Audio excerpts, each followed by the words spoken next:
Hello friends, आप सभी का एनसीईआरटी ज्ञान पे मैं स्वागत करता हूं। दोस्तों जल्द ही आपका जेक बोर्ड का एग्जाम एनुअल का होने वाला है दोस्तों। तो इसके लिए जेक के द्वारा आपका मॉडल क्वेश्चन पेपर 2024-25 के लिए जारी कर दिया गया है। तो दोस्तों आज हम लोग क्लास 9 का सामाजिक विज्ञान का जो मॉडल पेपर दिया गया है इसका हम लोग सोल्यूशन देखने वाले हैं। तो दोस्तों हम लोग इसमें 40 प्रश्नों का पूरा सोल्यूशन देखने वाले हैं। तो दोस्तों इसमें क्या दिया रहेगा, आपका 40 प्रश्न है और सभी प्रश्न अनिवार्य है और एक प्रश्न के लिए आपका 2 अंक निर्धारित किया जाएगा। ठीक है दोस्तों, और प्रत्येक प्रश्न के लिए 4 विकल्प दिए गए और आपको सही विकल्प का क्या करना है, चुनना है, जिसमें से आपका कोई नेगेटिव मार्किंग नहीं है। तो चलिए हम लोग दोस्तों वीडियो की शुरुआत करते हैं और आपका 40 क्वेश्चन का सोल्यूशन देखते हैं। दोस्तों आपका एनुअल एग्जाम के पर्पज से ये मॉडल पेपर बहुत ही ज्यादा आपका इंपॉर्टेंट बनने वाला है। तो चलिए हम लोग आते हैं पहले क्वेश्चन की ओर। जैसे कि आप पहले क्वेश्चन क्या दिया है कि फ्रांसीसी क्रांति कब शुरू हुई। तो दोस्तों फ्रांसीसी क्रांति जो आपका शुरू हुआ था वो हुआ था 1789 ईस्वी को। ठीक है, 1789 ये याद रखिएगा, आपके फ्रांसीसी क्रांति की क्या थी, आपकी शुरुआत थी। तो यहाँ पे आपका हो जाएगा पहला का आपका ऑप्शन नंबर बी, जो कि हो जाएगा 1789। अगर डेट भी पूछेगा दोस्तों तो याद रखिएगा 14 जुलाई। ठीक है, यहाँ पे डेट मेंशन नहीं किया गया लेकिन याद रखिएगा 14 जुलाई 1789 को आपकी फ्रांसीसी क्रांति की शुरुआत हुई थी। तो अगले क्वेश्चन की ओर आते हैं, क्वेश्चन नंबर दूसरा की ओर। फ्रांसीसी क्रांति में बुर्जुआ शब्द का अर्थ क्या है। तो दोस्तों बुर्जुआ शब्द का अर्थ होता है मध्यम वर्ग, जिसमें से आपका कारीगर, संपन्न, किसान वैसे वर्ग थे जिसको बुर्जुआ बोला जाता था। तो ये हो जाएगा आपका दूसरा का ऑप्शन नंबर सी, मध्यम वर्ग के लिए प्रयोग हुआ था। नेक्स्ट क्वेश्चन की ओर आते हैं, क्वेश्चन नंबर आपका तीसरा की ओर। कट्टरपंथी जैकोबिन ने किस राजनीतिक क्लब की स्थापना की थी। तो दोस्तों कट्टरपंथी जैकोबिन्स ने आपका जैकोबिन्स क्लब की स्थापना किया था। तो जगह आपका दोस्तों तीसरा का option number D. Next question की ओर आते हैं, क्वेश्चन नंबर आपका चौथा की ओर। नेपोलियन बोनापार्ट ने खुद को फ्रांस का सम्राट कब घोषित किया था। तो दोस्तों नेपोलियन बोनापार्ट ने अपने आप को 1804 ईस्वी में सम्राट घोषित कर दिया था आपका फ्रांस का। तो हो जाएगा आपका चौथा का ऑप्शन नंबर बी। तो अब आता है आपका दोस्तों क्वेश्चन नंबर पांचवें की ओर। क्या बोला कि होलोकास्ट किससे संबंधित है। दोस्तों होलोकास्ट द्वितीय विश्व युद्ध में नाजी लोगों ने जो कत्लेआम मचा दिया था दुनिया के देशों पर, तो उसी घटना को आपका होलोकास्ट कहा गया है। ठीक है, तो याद रखिएगा द्वितीय विश्व युद्ध से संबंधित है। तो हो जाएगा पांचवा का आपका option number D.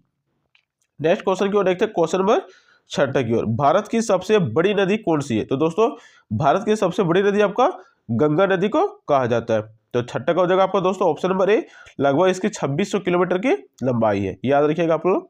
Next question देखते हैं, क्वेश्चन नंबर सातवां की ओर। क्या बोला कि भारत की अक्षांशीय सीमा कितनी है। दोस्तों यहाँ पे अक्षांशीय सीमा नहीं, अक्षांशीय विस्तार होना चाहिए था, जो कि है 8 डिग्री 4 मिनट नॉर्थ से लेकर 37 डिग्री 6 मिनट नॉर्थ, जो कि आपका ऑप्शन नंबर पहला है सही आंसर। तो सातवां का हो जाएगा आपका ऑप्शन नंबर ए। अगले क्वेश्चन की ओर देखते हैं, क्वेश्चन नंबर 8। भारत की सबसे उत्तरी पर्वत श्रृंखला कौन है। दोस्तों अगर भारत के उत्तर में देखेंगे तो आपका हिमालय पर्वत श्रृंखला है। तो हो जाएगा आपका आठवां का ऑप्शन नंबर सी, हिमालय पर्वत श्रृंखला। नेक्स्ट क्वेश्चन की ओर देखते हैं, क्वेश्चन नंबर आपका 9 की ओर।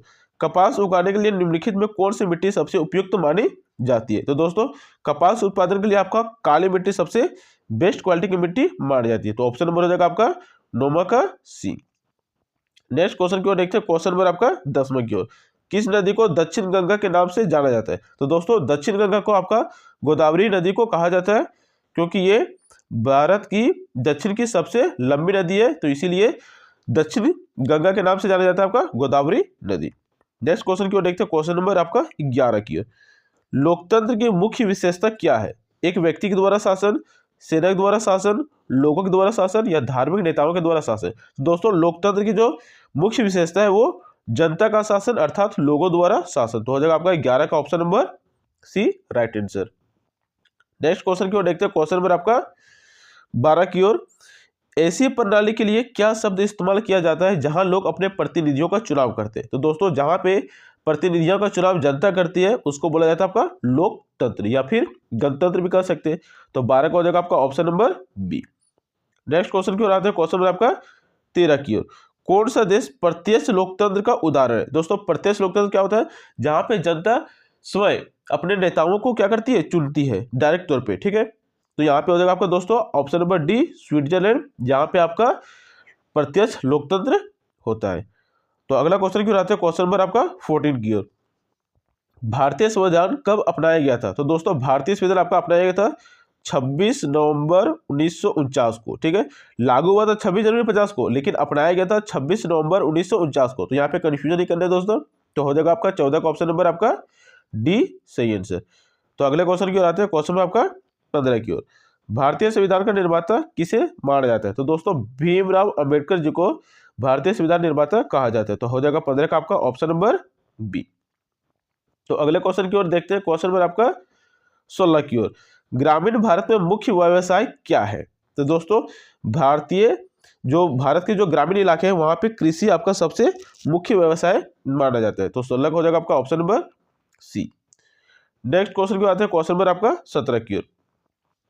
वस्तुओं और सेवाओं के उत्पादन पर खर्च किए गए धन को क्या कहते हैं? तो दोस्तों वस्तुओं और सेवाओं के उत्पादन पर जो धन खर्च किया जाता है उसको बोला जाता है पूंजी। तो हो जाएगा आपका 17 का ऑप्शन नंबर डी। अगले क्वेश्चन की बात है, क्वेश्चन नंबर आपका 18 की ओर। किस क्षेत्र को प्राथमिक क्षेत्र के रूप में जाना जाता है? तो दोस्तों क्षेत्रक तीन होते हैं आपका। आर्थिक क्षेत्रक होता है प्राथमिक, द्वितीय और तृतीय। तो यहाँ पे प्राथमिक क्षेत्र में क्या आता है आपका?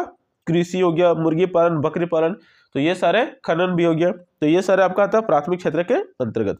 और द्वितीय क्षेत्र के अंदर आता है आपका विनिर्माण, और तृतीय क्षेत्र के अंदर आता है आपका सेवाएं। तो 18 का ऑप्शन हो जाएगा दोस्तों आपका, 18 का ऑप्शन नंबर हो जाएगा बी, प्राथमिक क्षेत्र के अंतर्गत आता है आपका कृषि। तो अगले क्वेश्चन की ओर आते हैं, क्वेश्चन नंबर आपका 19 की ओर। जनगणना 2011 के अनुसार भारत की साक्षरता दर क्या है? तो दोस्तों जनगणना प्रत्येक 10 सालों पर होता है, और ये लास्ट बार जो भारत में जनगणना हुआ था वो हुआ था 2011 में, जिसके अनुसार भारत की साक्षरता दर 74.4% है। तो दोस्तों जनगणना का कुछ और क्वेश्चन मैं आपको बता देता हूँ। जैसे कि भारत की पहली बार जनगणना हुआ था 1871 ईस्वी में, 1872 ईस्वी में, और जो नियमित जनगणना है जो प्रत्येक 10 सालों में होती है वो हुई थी शुरुआत 1881 से। और अगर क्वेश्चन पूछा जाए कि स्वतंत्र भारत की पहली जनगणना कब हुई थी, तो वो हुई थी 1951 से। तो ये 3 क्वेश्चन और बन सकता है। प्रथम जनगणना हुई थी 1872 में, नियमित अंतराल पर जो जनगणना शुरू हुआ था वो हुआ था 1881 से, और स्वतंत्र भारत की पहली जनगणना 1951 में। तो अगले क्वेश्चन की ओर आते हैं, क्वेश्चन नंबर आपका 20 की ओर। भारत में बेरोजगारी पर डाटा कौन सा संगठन एकत्र करता है कि भारत में कितनी बेरोजगारी? तो दोस्तों NSSO, national sample survey organisation, ठीक है। तो ये भारत में गरीबी रेखा और साथ में बेरोजगारी का डाटा का संगठन एकत्र करती है। तो दोस्तों उम्मीद करता हूँ आपको वीडियो अच्छा लग रहा है, और अगर वीडियो आपको अच्छा लग रहा है और क्वेश्चन समझ में आ रहा है तो दोस्तों वीडियो को लाइक करें और चैनल को जरूर से जरूर सब्सक्राइब करें। तो बढ़ते हैं दोस्तों अगले क्वेश्चन की ओर, क्वेश्चन नंबर 21 की ओर। कर्क रेखा कितने राज्यों से होकर गुजरती है? तो दोस्तों कर्क रेखा आपका टोटल 8 राज्यों से होकर गुजरती है। तो आज देखिएगा दोस्तों टोटल 8 राज्य, जिसमें से आपका झारखंड हो गया, जैसे कि झारखंड हो गया आपका, ठीक है। इसके अलावा हो गया छत्तीसगढ़ हो गया, आपका राजस्थान हो गया, गुजरात हो गया, महाराष्ट्र हो गया, उसके अलावा मध्य प्रदेश हो गया, त्रिपुरा हो गया, और एक मेघालय हो गया। तो ये टोटल आपका 8 राज्य है, ठीक है। तो अगले क्वेश्चन क्या रहता है, क्वेश्चन नंबर आपका 22 की ओर। क्या बोला कि हरित क्रांति का मुख्य उद्देश्य क्या था? तो दोस्तों भारत में जब हरित क्रांति हुआ था 1960 के दशक में, तो उस टाइम पे कृषि उत्पादन क्षेत्र को बढ़ाना जरूरी था, ठीक है। जिसकी वजह से चावल और गेहूं में, खास करके हरियाणा और पंजाब के और उत्तर प्रदेश के पूर्वी इलाकों में फसलों में उत्पादन देखा गया था, खास करके 2 फसल, गेहूं और चावल के उत्पादन में। तो दोस्तों हरित क्रांति का मुख्य उद्देश्य क्या है? तो कृषि उत्पादन को बढ़ाना। नेक्स्ट क्वेश्चन को देखते हैं, क्वेश्चन नंबर 23। कौन सा मौलिक अधिकार कानून के समक्ष समानता सुनिश्चित करते हैं? तो दोस्तों समानता का अधिकार, जो कि आपका आर्टिकल 14 से लेकर 18 में वर्णित है, समानता का अधिकार। तो 23 का हो जाएगा आपका ऑप्शन नंबर बी। तो नेक्स्ट क्वेश्चन देखते हैं दोस्तों, क्वेश्चन नंबर आपका 24 की ओर। उन संसाधनों के लिए क्या शब्द है जिसकी पुनः पूर्ति की जाती है? दोस्तों जो पुनः पूर्ति किया जा सकता है उसको बोलते हैं नवीकरणीय संसाधन। तो हो जाएगा आपका 24 का ऑप्शन नंबर बी।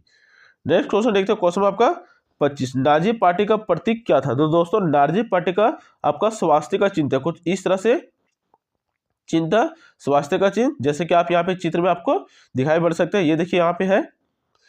तो दोस्तों इस तरह से हो जाएगा आपका 25 का ऑप्शन नंबर डी स्वास्तिक। तो अगला क्वेश्चन आता है, क्वेश्चन आपका 26 की ओर। भारत की आधिकारिक भाषा क्या है? दोस्तों भारत की आधिकारिक भाषा है आपका हिंदी। राष्ट्रीय भाषा हिंदी नहीं है, क्योंकि भारत में कोई भी राष्ट्रीय भाषा अपनाया नहीं गया है। भारत की आधिकारिक भाषा है आपका हिंदी, जो कि कामकाज की भाषा भी है आपका। तो नेक्स्ट क्वेश्चन देखते हैं, क्वेश्चन आपका 27 की ओर।